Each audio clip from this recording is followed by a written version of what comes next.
All right, hi everybody. This is the IB probability and set theory work. This is example 5 of specifically the set theory section. Okay, a Venn diagram with 3 sets. Here we go. 35 grade 11 students were surveyed regarding what kind of technology they have in their bedroom. Okay, at home. So we got 21 have a phone, 16 have a television, 10 have a computer. 8 have a phone and a television, 5 have the phone and a computer, 7 have a television and a computer, and then 3 have got all 3. So the first thing that we want to do is represent all this information on this Venn diagram. Okay? First thing that we might want to do here, though, is identify that we are talking about a universe of 35 students. So everything in here, every region, okay, the number in every region here has to add up to 35. Now let's see what we got here. Okay, 21 students have a phone. So I might look at the phone here and put, except this is all 21.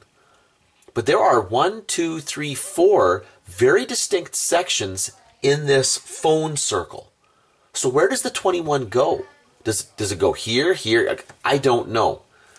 Which is why the first helpful hint that we're going to get here is to actually start in the all 3 section, right in the center here. And so we see here that 3 students have a phone, television, and a computer. Okay, so that's 3 students right smack dab in the middle. And now the easiest thing to do from here is to work your way out here. Now, the next bit of information says if we go backwards, 7 students have a television and a computer. Okay, so 7 have a television and a computer. That is this byte right here. There's already a section here identified that's 3. So if there's 7 in the television and computer, that means there's got to be 4 right there for a total of 7. Okay, if you look back up here, it says 5 have a phone and a computer. Okay, so phone and computer, that is this little bit of overlap right here. There's already 3 there, which means there's got to be 2 in this section that doesn't have the television. Go back up one more. We know 8 students, okay, have a phone and a television. But 3 of those students have a computer, which means there must be 5 left over out here that don't.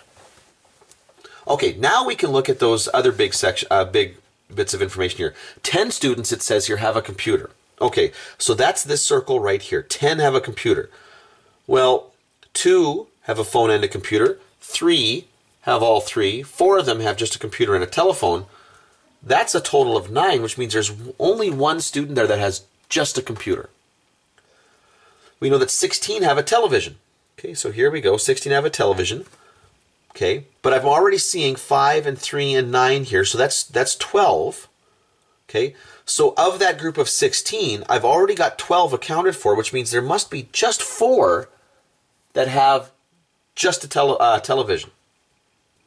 And now finally up here, if you look at the very beginning, we know that 21 students here have the phone. Okay, but we've got 10 taken into account here in the group that have the computer, have all 3, and have a television as well. So that means there must be 11 out here that have just the phone. Now, at first, we might think that we're done with this, but actually we're not, because all this tells us is who fits into these categories. Well, what about the people that don't?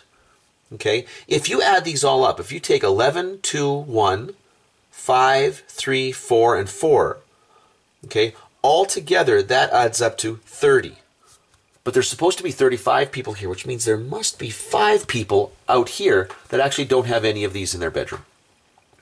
Now, every distinct region in my Venn diagram is filled with a number. So now I can go through and answer the question. What is the probability that a student chosen at random has a phone or a television? Okay, phone or television. Now I'm going to cheat a little bit with this, okay? Because what that means is, what I'm looking for here is just this section right here. Cover up these 2 right here. I'm looking for all the numbers here. I already know that 21 have a phone. I don't even have to add that all up. The question says 21, which leaves us 21 plus 4 plus 4, 29. So there will be 29 out of a total of 35 students. So that's the probability of having a phone or a television.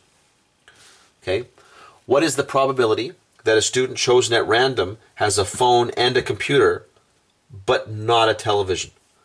Phone and computer, but not a television. Okay, phone and computer is this section right here. Okay, but not a television is excluding that group of three that have all three. So I'm just talking about that group of two there, that very small group of two. So that is 2 students out of a total of 35. And there you go.